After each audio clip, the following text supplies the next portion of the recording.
What is going on, everybody? We are back with another wrestling review. This is CCW, and I'm Nick. And I'm Joe. And we're actually going to open up with a different conversation than about Dynamite. Surprise! Surprise! What are we talking about? You didn't warn me to this. I did not. So it is past midnight. Mm-hmm. Will Hobbs is officially a free agent. Yes, I saw that, and I saw WWE is very interested because he's a massive man and can work, and why wouldn't he Yo, be? no, listen. Will Hobbs is a free agent. Let me tell you why this is a big deal. He was scheduled to have a match Saturday at Collision, which was taped tonight. Uh-huh. So, if he signs and shows up on NXT Thursday, and then shows up That would be so Saturday, fucked. and don't think, It's and don't, it's a Rick Rude situation from Nitro and Raw and don't back think, in the day. don't think Trips ain't cheap enough to do it. Oh, absolutely. Why wouldn't you? Even if I mean, they Hobbs, counter him everything. You think they wouldn't do something like that? even if Hobbs doesn't wrestle, him just Well, no, showing just up on having the him show show up. Uh-huh. is enough. So I do think that is a good possibility that will happen. My guess is for sure they lost the trios championships tonight because of this. I would assume as much as well. Although, how do you, as a booker, let this go like this? I don't know why you don't have them do it tonight on Dynamite, and that way you don't run the risk of Hobbs showing up. Especially because it's not like some of these matches couldn't be moved Right. because a lot of them weren't that great in the first place. Right. Well, I would disagree. I think most of the matches were pretty good tonight, but we'll get there. So the matches were fine. I actually think tonight's episode of Dynamite was amazing. I was on a really big high after watching it. My work I sucked, wish I was high when I was watching it. but we'll get there. Yeah, we will. I saw that. I saw that Trips is interested. Well, allegedly. And like I said, why wouldn't you be? And I will say this bums me out too. I love Hobbs. I've been high on Hobbs for a couple years. They mishandled him. But much like Wardlow, they have mishandled him. to He be got fair, over on his own, and they just did nothing. to They're be like, hey, who's the next ex-WWE guy we can come and push? to be fair, the one thing they're not and have not ever been good at is booking monster characters. WWE has been, and that's what they're best at is booking monster characters. They had one good monster character, and he unfortunately died way too soon. Right. With that being said, as we'll find out later tonight, because I'm already talking about contract in situations, the Rascals are being signed or have been signed by AEW. Yes, they are all elite. And let me help you guys out with this. There's only one person in this entire team I even know who the fuck he is. All right. Yeah, I don't know who they are. I just saw SRS said they were all elite. So it's 4 people. They're a group. And one of the members was like 2. I thought it was like a tag team. No. The Rascals are made up of Zachary Wentz, Trey Miguel, Desmond Xavier, and Myron Reed. And the reason why any of this is exciting for me is one person in particular, Desmond Xavier, excites me. And the reason why is Desmond Xavier was in TNA, and his name used to be Wes Lee. And He's the one that got fired. Did he get fired? I'm pretty Yeah, sure I he believe just got. so. I'm pretty sure he just got let go with a bunch of others. I thought he got fired. Wesley WWE exit.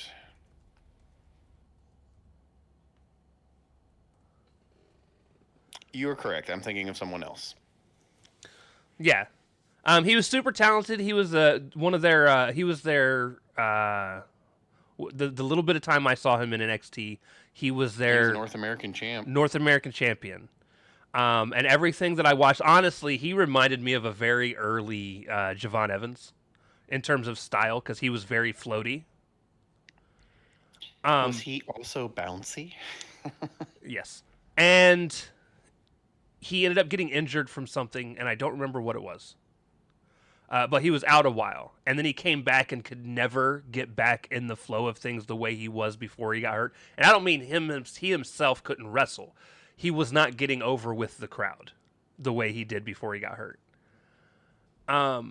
Yeah, sometimes that shit happens. Just everything passes you by, kind of. So he got released. He went to TNA, joined up with an old group of his that he had been with prior to mainstream wrestling, which are the Rascals. And they all ended up together, and now they're all in AEW. So good for them. It excites me because I get to see Wesley again on TV because I wasn't watching TNA, and no, there's enough wrestling in the world. I am excited for him to be there, and also in order to have signings like this, I'm just being honest. AEW does need to lose people, and there are other people I would rather have AEW have lost. I'm gonna be honest. I'm a big Hobbs fan. I am.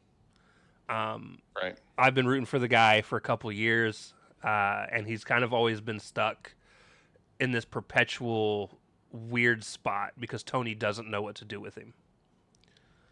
And honestly, I'm happy he's going to WWE. It sucks because he's going to be stuck in NXT. Well, that's not necessarily a done deal. No, but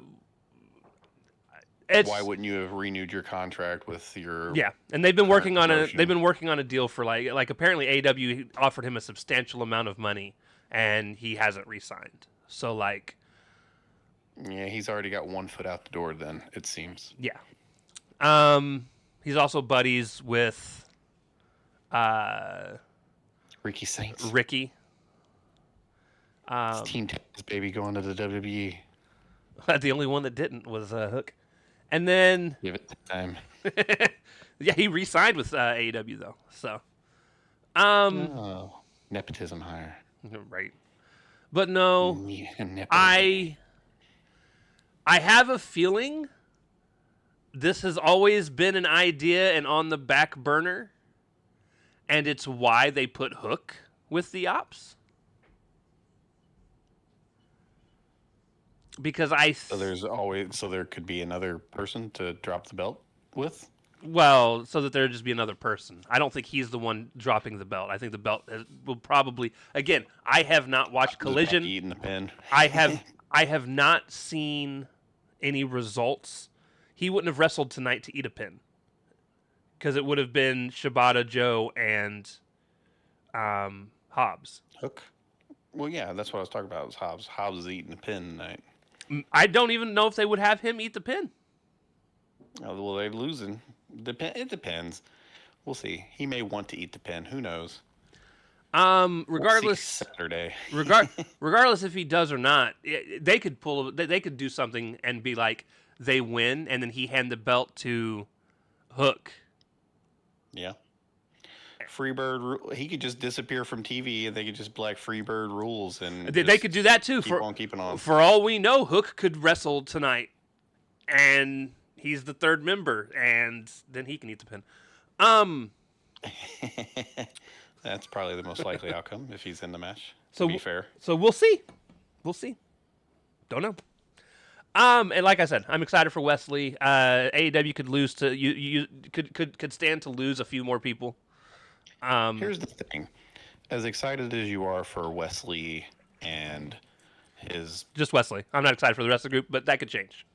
But I'm sure they're all similar style wrestlers. AEW's got a fucking ton of those type of people. They do. That's honestly majority of what wrestlers are today, are those type of people. That's across all promotions. I disagree, but... They've already got like 4 other groups that are exactly like that. I wouldn't say groups. This will be the one, but again, we don't know how the rest of the people in this group are. They look similar. Anybody can look similar. Well, they're not going to be 5'9", 185 pounds and wrestle like fucking Undertaker. You know, that would be funny. Let me see what they all look like.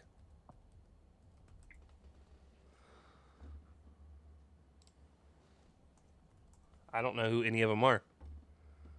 Like I said, I have a shot of 3 of them standing next to each other, and they all look They look fairly fine. the same. No, there's nothing wrong with their look. I'm just saying AEW has a ton of people exactly like that. Insert Private Party. Insert the Martins. Insert Speedball and what's his name? Kevin Speedball Knight. is quite a bit more skinny than these guys. What I'm saying is their styles are all the same. Z. How do we know? We haven't seen them show up. You're right. Maybe that 5'9" guy will wrestle like the Undertaker. But see, you're the other just guy you're will just wrestle thinking like of it by the height. Kane. You're just thinking of it by height. Height does not fucking matter. I'm They aware of that. they just signed Doyle, who's actually been know. killing it, by the way. He was the best part of that match. Listen, get there. We'll get there. But no, and like I said, I'm not excited for the Rascals. I'm excited for Wesley. They could surprise me, and they could be really entertaining. Apparently, they're more of a comedy act than anything, so we'll see. I'm just saying that, like, we're talking about them needing to lose some people because they're not utilizing them, and they got another group of people. To join the Don Callis family. Oh, dude, don't say Yeah. Yeah. that. Oh, God. No, they'll join the conglomeration. Oh. That one would be cool. But And then Roddy would still be like, I am not in the conglomeration. I'm not a crook. All right. So, anyways, there's your guys' contract news for the day. And we got our random tangent out of the way early. Yeah, we did. Let me close all this. So, Maximum Carnage. We get a thing from the very jump earlier today. Joe says Paige is a fool, and he put a bounty on Paige. And Keith shows up, and it's like, 3 years ago, you beat my ass like I stole something. But now I'm a different man, and tonight it gets personal. Or that's me roughly translating. There was more said, but I paraphrased. There you go. That's the word I was looking for. I wish he would have just said the paraphrase part because it wasn't good. It didn't bother me. I mean, it wasn't terrible, but you should never admit that somebody beat you like you stole something. Listen, especially if you want to try to. His whole image is basically getting his ass beat. That is what it has been since he's been there. But he's the bounty hunter. He's here to collect. He's collecting his own ass whoopings. That's what he's collecting. Collecting a paycheck by getting by putting people over. Exactly. And as a matter of fact, next week, guys, if you want somebody for Brody King to dismantle in like 35 seconds, he'd be a good option. Oh, I hate what they're doing with Brody Lee. This one didn't bother me, and there's a reason for it. Brody King. I got Brody Lee on the mind since I mentioned him earlier. The one last week, the one that they call it standby matches. I hate that phrase. The one on Collision, I hated. I didn't mind the one today because there's actually story tied into it. I can get by with that, but I just wish he wouldn't have called it a standby match.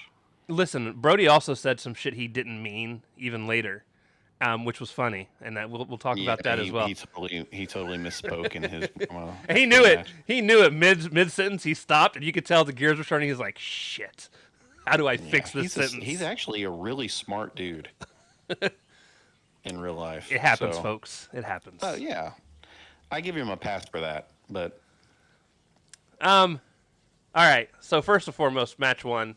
Before we get into the match, the arena is set up really weird, and I don't know if it's a hockey arena or what it is, but clearly they have a cover over something.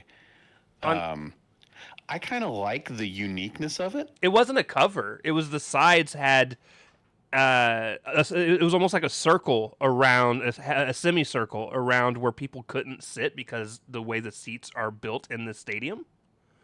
Right, but So it was just I'm thinking like maybe it's like a hockey empty rink that's spaces. covered up or something. Oh, possibly, possibly. But yeah, so there's just these empty spaces where there's no crowd right by the ring, which allowed for some really cool moves that we got to see later. Right, it was So unique. Just don't go in the crowd after that, otherwise you're in the fucking dark. yeah, Joe can't see, so he had a hard time watching the beginning of this. I had no problem. I was watching it on a phone because I was at work. I watched the whole hour over again when I got home on my big OLED TV, and I still could not see half the shit they were doing in the fucking audience. I saw perfectly fine, so I don't know what to tell you. What is your brightness set on? My brightness is currently. Where the fuck is brightness even listed? Is it color? Dude, I don't know. I've never adjusted it. Anyways, it's not important, but it was poorly shot in the fucking dark, in a very dark part of the arena when Darby and Pac were fighting in the crowd. Oh. That's the first match, Darby and Pac, by the way. My brightness is at 90, whatever that is. Yeah, that shit. You're fucking seeing through the fucking shadows, man. Listen, when I play games and it's super dark, I'll be talking to somebody. Now here's the thing though, I've never adjusted my brightness. That's just how this is set when it comes. And it's a game. I'm not changing my freaking OLED settings because Darby and Pac can't keep it in the ring. But it's a gaming monitor, so it just came set at 90. I did not adjust it. Yeah, because everybody changes the brightness up so they can see items in the dark.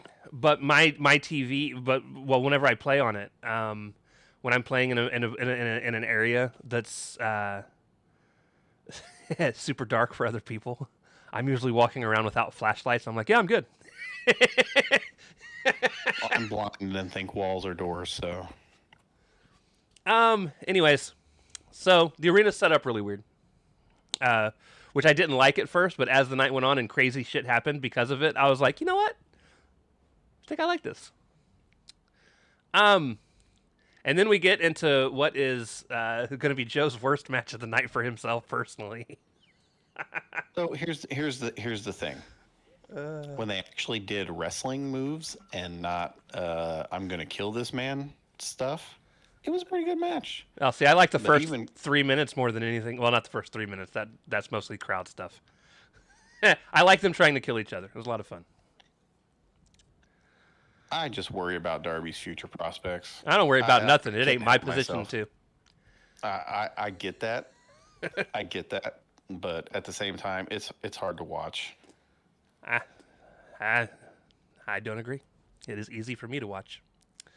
You are into horror movies, and you have been so desensitized. I really have, and a lot of it's because of wrestling. In fact, 90% of it I blame on Mick Foley. I'm just being real, and Rock on occasion. One specific And occasion. Rock with a chair too, Mick Foley. One specific occasion. It just involves some handcuffs and a steel chair. But mostly Mick again, and we're talking like even back when we were younger, and I went and watched a lot of his deathmatch stuff, and that shit was nuts, fucking crazy. Cactus Jack was a menace. Bang bang. And I love that shit. Love that shit. Tony, he books for the sickos. Yeah, he That's does. all I'll say. Well, okay, but to be fair, he booked this match, and I don't think he talks to them about what he wants to happen. I think this was Darby being like, "Hey, let's do something stupid." Yeah. Belly to belly, Darby into the steel steps, and not the side of the steel steps, the step part of the steps. I think that's a Darby call, if I'm being real. Darby is clearly a masochist. Now, what's funny though, so he was getting ready to do the belly to belly, and Stops. I was more nervous about the belly to belly initially because, again, my immediate thought always returns to Big E. Oh, these two. Number one, Pac is so strong and Darby is so little. Well, I know, but no he's matter getting who, him over. no matter who's bellying to bellying anyone outside of the ring, I don't know why it never bothers me inside of the ring, but when it's outside of the ring, my first thought, You just think of I that just Big think E of thing, Big and E. Yeah, I can understand that. And But fucking Ridge Holland was not strong enough to get him over. but then he let go of Darby and grabbed the steps and then grabbed him again. And I went from being worried to be like, no way. There's no way. And nope, he did it. That sound of him hitting the steps. I have since watched it many times over on social media because it's like the first thing they fucking uploaded after during the show. Thanks, by the way, AEW. It made Kristen wince and look away. Now, I've only seen it once, but I definitely didn't wince or look away. I laughed. I was like, that's fucking. Actually, I immediately went to Discord and I typed to you and I said, well, you're not going to like the beginning of this. And then you tried to guess everything. And I was just thinking to myself, quit asking. You'll know when you get there. You'll know. Oh, boy, did I. In fact, my notes say, bro, Joe ain't going to like that. So the match finally. This match was not for me, but it was a very well wrestled match. So the match finally starts after some pre-match fuckery. Pac hits Darbs with the clothesline immediately, and Darby kicked out. And at that point, I'm like, all right, cool, Darby's fine. Yeah. Once I realized he was fine, and they were actually wrestling the rest of the match, it didn't bother me. Right. After it got in the ring, it was a pretty straightforward match after that. Darby did one of those. Okay, and this part bothered me. Darby did one of those almost 10 counts on the outside of the ring and ran in last second. Like, he was dead to the world after being razor's edged. By the way, the razor's edge, and he started walking over towards the edge of the ropes, and the way production had the camera view, I thought he was being tossed onto the floor. Well, so did me and Kristen. And I went, so did Kristen. I went, winced in. I went, oh no. And then he landed on the ramp, and I went, oh, okay, I could take that. Oh, she literally looked up and said, oh, okay. So yeah, he landed on the ramp, and then he laid there, and Pac was waiting for him to, get counted out. And they did the thing where it got to 9, and he just stood up and ran and dove in, and then just laid there again. And I'm like, I hate that. And like, I don't mind the spot of waiting for 10 to get, or waiting for 9 to get in, but at least start making an effort at 6 or 7 to start getting up. Everybody does it like this now. And I just, I hate it. So tiresome. I hate it. If only he did it, it would be fine. Especially after the move he received to be out of the ring, understandable. But everybody, no matter what they get done to them, does the exact same thing. Yep. Shortly after, Pac fakes an ankle injury. Ref gets knocked out. Well, it's long storytelling there. That's the ankle he was smashing in the door to get the match in the first place. He never actually smashed the ankle in the door, though. He just threatened it and then ran off. Yeah, but he knew his ankle was hurt. That is the repaired ankle, though, and that's what they were selling, was the possibility of him re-hurting that ankle. So, and I won't say he was faking the ankle. He was selling an ankle injury. He wasn't faking. There you go. Because kayfabe-wise, he's supposed to, like, he hurt himself in the match. Sure. Just like Kenny's going to sell his abdomen for the rest of his career. I knew that was going to get you. Unfortunately. Ref gets knocked out because Pac pulls him down, and I guess he'd headbutt something. I don't know. He pulled him, and the ref fell, and the ref was out. Oh yeah, he pulled him in front of Darby, doing a little splash into the corner. Okay, see, I thought he just pulled him down. No, he pulled him in front, and Darby smashed into him. Okay, Yuta comes out. Darby fins off Yuta. He puts Pac in a Scorpion Deathlock. He puts Pac in a Scorpion Deathlock. Yuta comes out. Pac taps out, but the ref can't see it because he's out. Yuta then comes out, catches. Yeah, because he's waving him down while he's in the hold. Yeah. Yuta comes in with a chair and gets it kicked into his face. At which point, Darby takes the chair, does the thing where he wraps it around Pac's ankle, jumps on it. At which point he... On the top rope, didn't he like coffin drop the chair? No, I think he just jumped off and stomped on it, if I remember correctly. And then he picks up, or Pac starts to get up. He puts Pac in the Scorpion Death Drop. and then puts him in a second Scorpion Deathlock. And at that point, Pac does tap out, and the ref sees it. Now, I loved the end of this match for a couple reasons. One, Pac managed to nail 2 perfect Scorpion Deathlocks, which makes up for the last 2 that he fucked up on in a row. I mean, Darby. Or Darby, yeah. Um, Yeah, these were actually proper leg lock maneuvers and not the awful sloppy shit he had done the previous weeks. I like how you shit on him for it. Like, he wasn't nailing it perfect for like 3 or 4 months and just has a couple of weeks of fuck ups, and you're like, he's terrible. People need to stop doing this move because everyone sucks at it. Exactly. Bret Hart did it perfectly for 30 years. Bret Hart didn't do shit perfect. He is the excellence of execution. Besides be your hero. Yeah, I got a picture of him right over there. I'm looking at him. Uncle Brett. I see you, Uncle Brett. The fun thing is, that's actually true. But, well, the picture. He's not your uncle. So I know half of it's true. Yeah, I was not raised Canadian. I do not know where the dungeon is. Actually, I just had one reason. I just liked the end of the match. I thought it was really well done. I thought this is an instance of a injury cell that doesn't bother me because it happened, and it wasn't just sitting on submissions to rake away and continue to injure the Thing even more. It was, he put on the submission, dude tapped out, couldn't see it because ref was out. He then caught an ankle in the chair maneuver and then got put in the move again, and it was over. Yeah, it wasn't overdone. Right. He didn't have to sell the ankle the whole damn match. Right. And then a production issue happened that annoyed the shit out of me. And I wonder if you paid attention to see if you noticed it. I did on the second attempt, and I didn't see it. So you didn't? I don't know if it was. Did you watched it on Max? I did. I don't know if it was a Max thing, but on TBS, I didn't see it.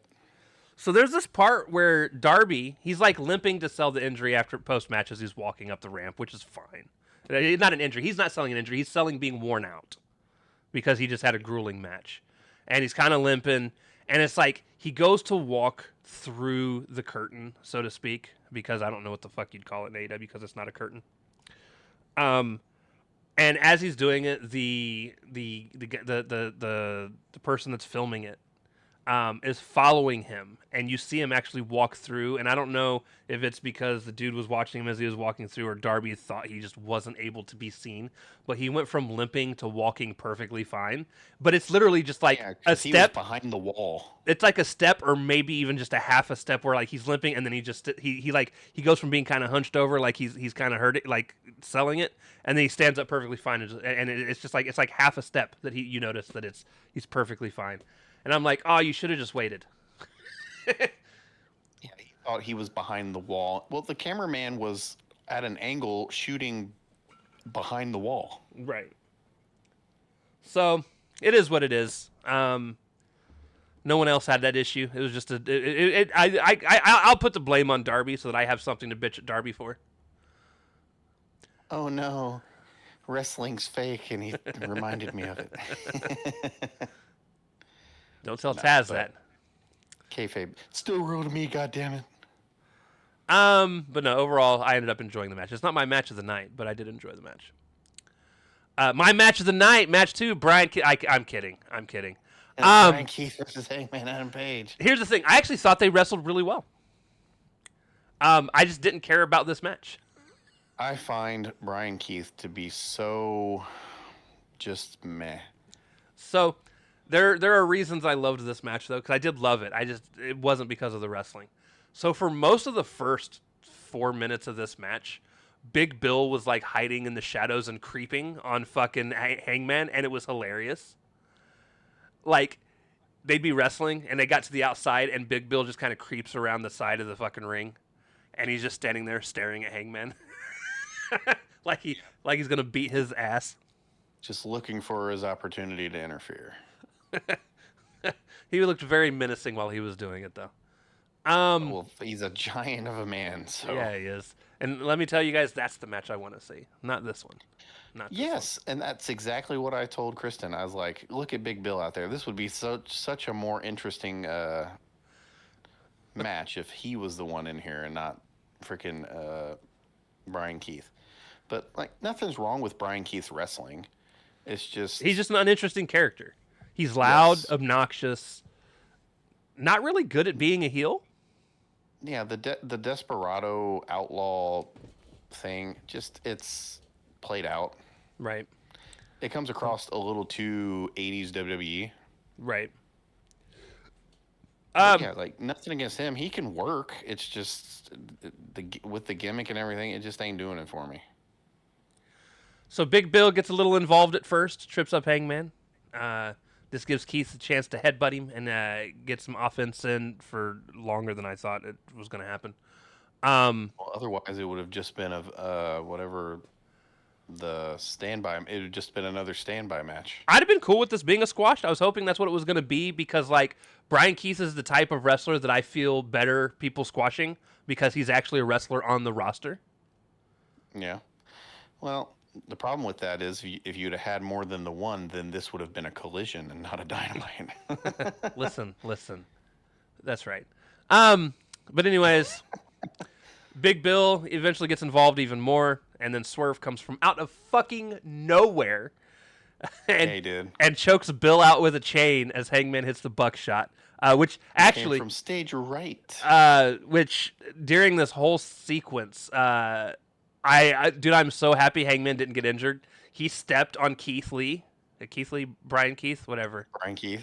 Whatever. When he tried to slide under the ring. Yeah. And I was like, the ring ropes. Yeah, he slid under the bottom rope. Listen, I know what my ankles would have done in that situation, and I definitely know what your ankles would have done in that situation. Snap, crackle, and pop. But thankfully he was fine because like he had that awkward landing, and then I was like, oh, he's about to flip over. This could be fucking terrible. But everything was fine. And the match ends, and then at this point I'm like, just give these two a title run, like tag titles. Like, again, I've been talking about them being a tag team for a couple of weeks now, and I'm seeing more and more that might end up being where they go. You were thirsty for some Swerve and Hangman tag. Oh, action. dude. Yeah, I am, because they're menacing. The two of them together look absolutely menacing, especially when they're choking people in the ring with chains and shit. In fact, turn them both heels in the process. Like, let Hangman be crazy with Swerve. All right, that's all I'm saying. That's the most interesting Hangman's ever been. Is when he was the Psycho tweener. Hangman. Psycho Hangman. Let this Tweener motherfucker. Hangman was awesome. But you know what I want to see now? I now want to see him burn down the dojo. I'm just saying. They're freaking serial arsonists now. Post match, Paige grabs a mic, tells Keith to go collect his bounty now, dumbass. He says he's going to take everything from Joe, and then Swerve has a mic, and he says he has a message for MJF, and that is we, which is him and Paige, are coming after MJF. And then after that, Kenny Omega came out, and then I cheered because deep down inside I was like, oh, maybe they're going to set up for him to be the third person in a trios match, and they can take Joe's titles that way, the three of them. That would be so much better than fucking Jet Speed and Hangman. Which, again, I had no clue that was going to happen until obviously later. But that's what my mind was at this point was, oh, dude, this trio. And they would be like storybook-wise unstoppable because you're talking about the three of the top four best wrestlers in AEW right now. Yep. They're the whole main event scene. Yeah. In fact, they could be the main event. Oh, God. Steal a little TNA since they're stealing enough TNA. Say, we've already had factions named Main Event Mafia. Yeah, Joe was actually in that too, I believe. Yeah, he was. That's another reason why it would be funny. Like, we're even stealing your old team names, bitch. We're even still in your old gimmick. Take that. Kenny comes out and he says it feels like all three of them have something to prove, and he's like, and what I have to prove is that I'm still basically the god of professional wrestling. Kenny says that if they I'm sorry, not Kenny. Paige at that point tells Omega that if they cross paths on the way to the title, may the best man win. And Swerve didn't look like he cared too much for Kenny being in that ring. And here's where I'm confused. I don't remember a past where these two hated each other. Kenny and Swerve? Yeah. I don't think they've interacted all that much with one another. At the most, he could be annoyed that Kenny's back with the Bucks. But, like... I think he's just annoyed that it's another person in the main event scene when he already had Hangman to contend with as well. And it could be. It could be, but you can't sit here and pretend, Swerve, that you're, like, the only person available. I'm just saying. I was just really confused. No, it just greatly decreases his odds if there was, Post match, after Hangman and Swerve leave, Callis comes out, and I'm like, fuck, here we go. I have something important to say. He has Rocky, Josh, and Lance with him. It sounds like the Three Ninjas. And then he tells Kenny... It really does sound like the Three Ninjas. Wow. He tells Kenny, he's like, hey, you should wrestle Josh Alexander. You know, he's the man who broke Ibushi's leg and the man that sent you to the hospital. And Kenny's like, I've got time tonight. And everybody cheers. I cheered because I was like, yeah, give me this match. And then Don's like... Josh was like, yeah, he seemed into it. And then Don was like, no, you know I'm daddy, and daddy makes the rules. And then I was like, this just got weird. I was right. I was like, Josh, you just gonna let him call you? You gonna let him call himself your daddy there? Yeah, it's getting real weird. Yeah, a little weird. And he's like, you know what I say goes, and this isn't gonna happen till next week on Dynamite. And I'm just like, and that's probably so that they can set up a screwdriver in the turnbuckle.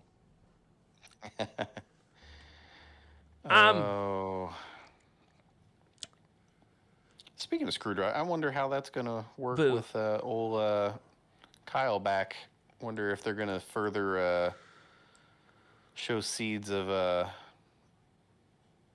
Kyle getting out of there. We'll find out next week. Because he's supposed to be back Saturday. Is he coming back for the Collision match? Because I figured he'd have just been on TV, considering they're in a 6-man. They're fighting Skyflight. I couldn't remember if that was next week or Collision. I think it's this week. It's one of the two. We'll find out soon.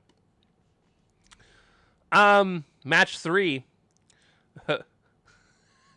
Well, backstage, Renee's talking to Brody King. The translator dude walks up, Jonathan Cruz.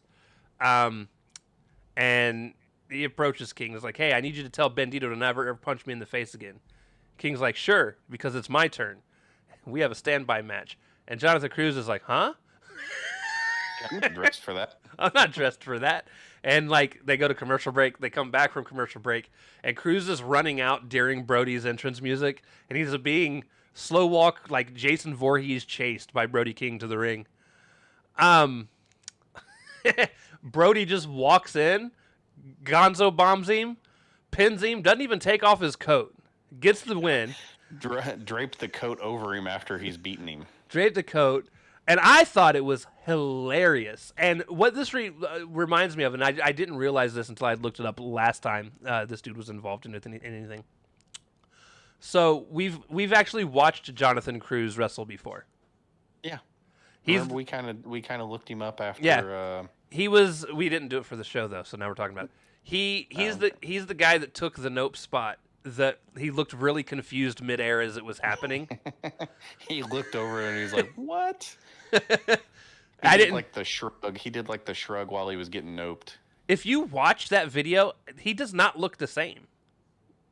He's let some of his gray hair come out instead of he hasn't dyeing been it. Dyeing his hair, yeah. So I was very confused. Anyways, like I said, we did kind of mention, like, I had seen the dude before, right? But I just couldn't place him because of his hair. So yeah, maybe next week he can just come out and Gonzo bomb. I don't know, Brian Keith. Well, we'll see. I want to see. Hopefully, it's something a little more substantial than a standby match because that's been like 2 weeks in a row now. Here's what I really want, and I'm being honest. I want Bandito and him to have a backstage segment where Bandito's like, "Look, man, sorry I didn't win the world title, but I'll tell you what, let's have a match anyways. I want to be The able to ROH title. I want to prove to my no, because I don't want to see that defended on AEW TV, and I don't want it to be not on AEW TV. I just want to be like, look, I didn't win the title. It wouldn't be for the title, but if you just want to have a one-on-one match, I'd still love to have the opportunity to prove myself to you. And then let them go at it, and let there be a definitive winner. Listen, he won't. I'll tell you what'll happen. Someone stupid will interfere because they can't just let somebody beat somebody. But what I would love to have happen... You got to protect your baby faces. Neither one of these would look any worse for losing to the other. They're a tag team. They're friends. Storyline. They're perfectly fine. I'm just saying what the booker is going to say. And I'm so tired of worrying about people protecting people. Fuck you and your protection. God damn it. I agree. Your character shouldn't be so fragile that one loss is going to make you not be protected. Right. People used to ride waves of momentum all the time. You lose a few matches, you win several matches. It's just how it works. I agree. But no, I would love for these two to actually have a full-on match, and as long as somebody won. If they just schmoz the ending and it's bullshit, unless it's a schmoz because one of the two turns heel. Well, like gets himself disqualified or something. Like if Brody legit ends up like turning on, like listen, if Buddy came back and interfered, ooh, that would be interesting. That's the one way I think I would be okay with this match not ending straight up, is if it's because Buddy came back. And then Brody's like torn. Yeah.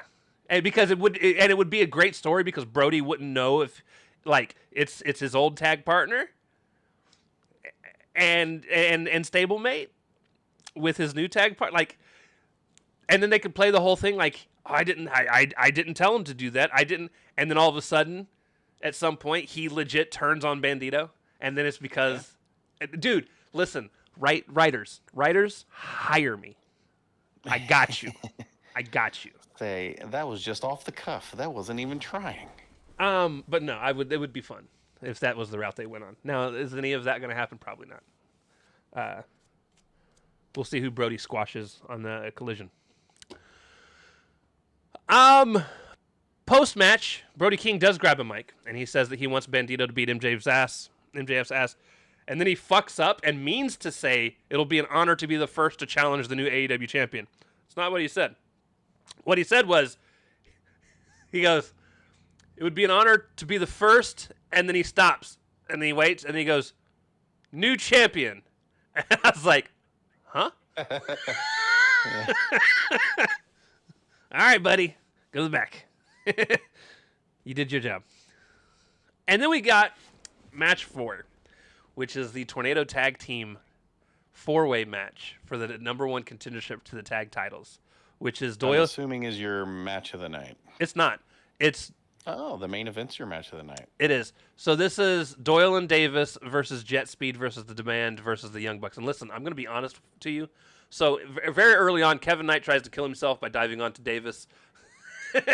It was a pretty wicked bump. But he got right back up, so he was fine. There's a part where the heels get taken out, and then the Bucks and Jet Speed go at it.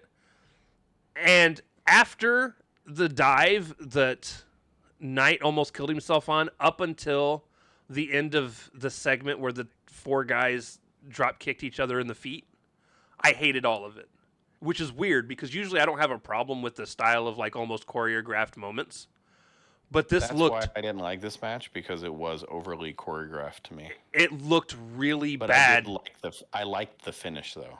It looked really bad for like the first 3 minutes, and I'm just like, and the icing on the cake of disgust was the 4-way drop kick where they all just drop kicked each other's feet, and I was just like, that's so stupid. Like, it's just stupid. It's a weird chain wrestling finish. And then like once the big men started going at it, so when it was Goa and Doyle and damn it, Davis, Doyle and Davis. Yeah, Mark Davis. Yeah, Once it was the four of them kind of going at it, I was like, oh, it actually started picking up for me. It's like just big men slapping man meat, as they like to say. I agree. That's why I Um, like the finish. However, so Tonga Leoa hits this moonsault off the apron before we go to commercial break that I forgot he could do because he's a really big guy. Yeah, he is. So to watch him do that was nuts. And then eventually we get that ugly ass version of the Goa finisher. They didn't even try to do the spine buster. They did the stupid pickup arm one, and I was just like, fucking shoot me. Hey, man, they did the wheelbarrow cutter we liked. Okay, cool. But they did do your little high cross spine buster thing. Okay, so one of the coolest spots in the entire match. Tonga Loa goes to do his double. What the fuck is the move called? Samoan drop. Where he had two people. He had both the Bucks on top, and he was going to go to do this double Samoan drop that he did Collision or last week's Dynamite. I can't remember when it happened. Right. But the Bucks held on to the ropes so that he couldn't walk away from the turnbuckle. And at which point, Speedball climbs up to the thing, and To the top rope. to the top rope, and ends up doing his I think shooting star press, except he lands on him with his knees. Yeah, with his knees, his little shooting star knee. And I was like, that was actually really well done. I was. You can tell Matt Jackson wasn't very happy. He got.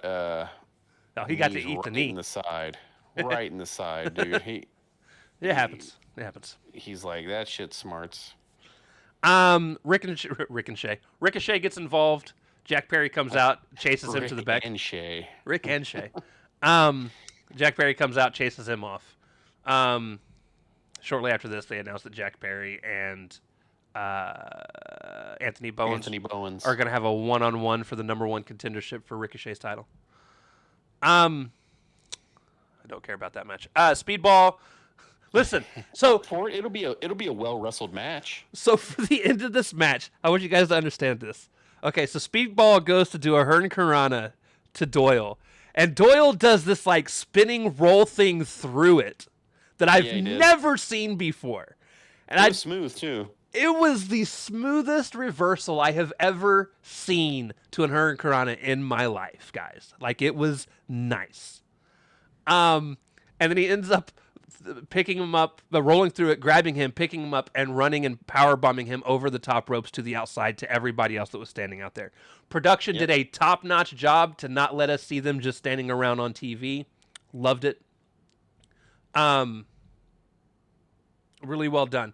And then right afterwards, Anthony Davis hits his nasty fucking pile driver that he does. Mark Davis, not Anthony Davis. Dude, he picked him up off the mat. He just snatched him up off the mat and pile drove him in like in just like full in like one motion. And that's his finisher. I've seen him do it before, and I love it, dude. Sure. It's so vicious looking. Like, if you're gonna do a pile driver as a finishing move, that's how you should fucking do it. Yeah, it was good. It looked really good. And hey, a new tag team is in the picture for the tag titles. And listen, I was so afraid they were just going to book the fucking Bucks and FTR again. I told you last week I was excited for the idea of Doyle and Davis being a tag team, and they honestly just proved my excitement to be in the right place to this week. Right. And I am paying off quick. So excited to see these two versus FTR. Don't get me wrong, I think FTR are obviously still going to win, but one of the things that I love that AEW does do is has matches like these to set up tag team championship matches. Even if I'm not a fan of the match as a whole, it still gives an opportunity for two heel teams to face each other for the tag titles. And it's going to be a match where they're just going to beat the ever-loving shit out of each other. And it's going to be fantastic. It's going to be a different type of match that FTR normally gets to wrestle in. Right. Because usually they're wrestling some high-flying team. And I was in the same boat as you. I was like, so faces are probably going to get a win, but that means it's going to be Bucks or Jet Speed. And Jet Speed again. And don't get me wrong, at some point I've got we're going to get those matches again at some point. But like, sure, everything's going to come back around. But I was like, man, some distance between it. I don't really want Goa going for the tag titles because that's not a match I'm interested in, them and FTR. And all that leaves is Doyle and Davis, and I didn't think they were going to let them get a win and immediately be in the number one contendership. Doyle just got here. Yep. I was like, there's no way and then it happened, and the way it happened, and it was vicious, dude. Just the whole flow of it, like the reversal of the Hurricanrana into the power bomb, and then that wicked fucking pile driver right after, and I was like, holy shit, Yep. let's go. It made them look good in a match where they otherwise didn't do a whole lot, really. Right. But it got them over enough to where it's like, oh shit, yeah, this was great. Now I want to see what they're gonna do with FTR. Post match, FTR comes out with Stokely in his wheelchair. FTR walks to the ring. I put this match is going to be fucking baller because these dudes are just monsters compared to FTR, dude. Yeah, FTR's they're not small dudes. No. But they're not tall guys. No. So FTR they're beefy dudes, but they're not tall. FTR pushes the titles into Davis and Doyle's faces, and then a fight breaks out. Security tried to stop them. Listen, I'm going to be honest with you guys. This should have been put in a. I am not a fan of this post-match stuff, not because I'm not excited already for these two teams to have a match, right? But you sent out some of the smallest security I've ever seen to break up these four guys. I'm sorry, this should have been a moment. If you really want to build this up as a major moment between these two teams that are about to have this happen, you should have sent actual wrestlers out. Yeah, big pull apart. To actually have people pulled apart. Like, that would have made this look impressive and actually put some more weight on this match. I'm already excited for it, so I ain't got to have the weight for the match. Right? Have, like, the Outrunners and fucking Dalton Castle and... Yeah. Have some people that can take bumps that are professionals. that aren't other minor professionals because they haven't been in the game long enough. Yeah. But Local no. indie talent. Yeah, I'd have had actual wrestlers come out to break it up. Like some of the people that aren't getting a whole lot of TV time right now anyways. Sure. And even then, you could have had other people that were like in tag teams come out as well, and then they kind of get rocked a little bit, and that sets up tag team matches later for them guys to be like, look, we came out to try and stop something, they hit us, we want to beat their ass. Right? Like the Outrunners. Yeah. Like the Outrunners. I want to see the Outrunners on actual TV and not fucking Ring of Honor. You and me both. Especially since they were over as much as they were, and then just disappeared. You son of a bitch. Backstage segment, Top Flight, pretty much all said they're going to win next week, and I don't care. Match 5, Triangle of Madness versus Babes of Stat. So here's the thing. Like Babes and Stat. But... Here's the thing. I liked 90% of this match. I found most of it enjoyable, as long as Julia Hart wasn't in the ring. Ladies and gentlemen, I am slowly starting to dislike this woman, and I hate to even say it. I hate to say it because I was such a fan. Such a fan. You know what? I don't know. Since she's been hurt, she has not come back and looked near the same. I don't know if she's wrestling to not get hurt or what's going on, but she has regressed. Yeah, she has. Sky Blue looked perfectly fine. Tekla looked perfectly fine. Of course, the Three Faces looked perfectly Tekla fine. is over, dude. Yeah, she is. They need to do something with her. Tekla ends up winning with the spear curb stomp combo. So she's basically Roman and Seth. Oh, jeez. I didn't put that together until just then. Listen, she's a double arm DDT away from just being the Shield. Oh, fuck. But no, not a bad match. Like I said, as long as Julia wasn't wrestling, which thankfully she wasn't in much. But yeah. Backstage, which obviously this is going to set up, what's going to end up happening is Tekla's going to get a women's championship match, and then the Sisters of Sin are going to get a tag team championship match. I don't need the tag match, but I am excited for a Tekla stat Too match. bad. True. Backstage, I laughed at this whole moment. Jet Speed were about to talk to what's her face? Was it Renee that was back there with him? I think it was I Renee. think so. I can never remember Yeah, if it it's was Renee or Renee. the other lady, but this one I think was Renee. And Swerve came out of nowhere, and he was like, "Man, you guys, you guys impressed me." He's like, "You're gonna be," and he looked over at Kevin. He's like, "You're gonna be a big star one day," and he's like, "And I think it's gonna happen." I remember tearing it up through the Indies with you, or some bullshit along those He's like, lines. and I think it's gonna happen soon. And he's like, "Have a good day, gentlemen." And he walks off, and I'm just like, "That's fucking strange." Like what? And I'm just like, and of course Kevin just looks disgusted, and and you could see that Renee is about to say something along the lines of, "Aren't you tired of hearing everyone say that you're going to be the future of AEW?" And he's about to talk, and then out of fucking nowhere, the fucking Hangman pops in. From stage right.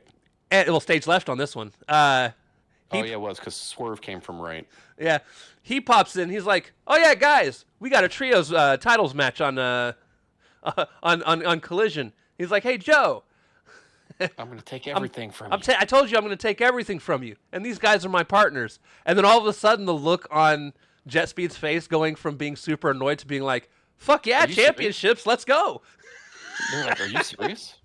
And he's like, "Yeah, I'm serious." Oh, fantastic times. This whole segment, because Swerve was working him up to annoy and really make Kevin and push his buttons. He just wanted to push his buttons. Did so well at it, just for Hangman to come in and be like, "Yeah, let's go, guys. Let's go win some championships." Listen, it's not the trio that I wanted from Hangman Adam Page, but I'll take it. No, it is a put together freaking team of just randomness. They've wrestled in a trios before. That doesn't make any less random. They beat LFI. You're right. It is pretty random, and they're going to probably end up winning. Yeah. This Given is the hop stuff. this is where our quick like 5-second rascals have been signed to AEW video pops on. And then we end up with the main event, which is my match of the night. I found it a little boring. MJF versus Bandito. I loved Bandito's entrance attire. It's very lucha, as Joe said. It's very lucha. He looked like he was dressed as Voltron. It was something of Hispanic heritage. Everybody likes Voltron, man. Yeah, sure. But listen, I enjoyed everything from the crazy shit that happened all the way down to just the basic wrestling. Again, I just thought they did a great job.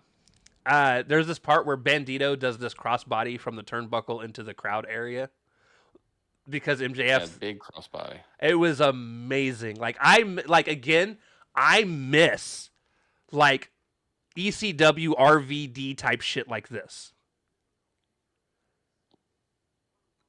Yeah, that's about as close as it could have been to into the crowd that wasn't actually into the crowd like the old ECW shows. Right. Where you had to be like fucking 18 years old. Yeah, I miss that shit. Obviously, legally, you can't really do that anymore. Dude, I still remember trying to go to an ECW show that came here, and we weren't able to because we weren't 18. Yeah. That's how you know the show was good. And then, That's how you know you may be assaulted while at the show. That's also true. MJF ends up winning with the label lock. And again, he had been working on that arm throughout the match. And again, for me, it worked because it wasn't just constant submissions to wear him down. It was like stomping on his arm. He did the thing where Bandito was standing there with his arm on the rope, and MJF jumped off and stomped on his arm while his arm was on the rope. Well, this is also the shoulder and arm that's been worked on for several weeks now. Right. Well, honestly, for most of the last... Because he was having shoulder issues even prior to all that. So it's very well documented. Right. I just thought they put on a hell of a match, and then MJF gets a mic post match. It was fine. It was very well wrestled, but I just found it boring in parts. That's fine. Um, Post match, he was like, Bandito, at one point, people were saying that you were going to become a world champ, and I laughed at them. And he was like, but you know what? It pains me to admit this, but I do think that one day you're going to be a world champion here in AEW. So it bothers me that I have to do this. And he grabs the title and charges in and starts beating Bandito's ass. He does the signal that he's about to take off Bandito's mask and demask him. At which point Brody King comes in and chases him off. So I do think we're still going to end up getting a Brody King versus MJF World Championship match. Yep. It seems that way, which I'm for. But what I would love for MJF to do, because I just want this match, goddammit. What I would love for MJF to do is be like, look, you can have a championship match if you beat Bandito. Ooh, make him wrestle, huh? Make him earn it. What happens when the translator comes and screws Bandito? Or screws Brody King? Nothing. I get annoyed because, it is what it is. It's plausible booking, unfortunately. And Max is that kind of heel. Especially for modern day. We love our schmazzes. Yeah, we do. This modern day. This ended up being a really, really long episode, which means no one's going to watch it, and it bums me because I feel like we talked about a lot of really good things.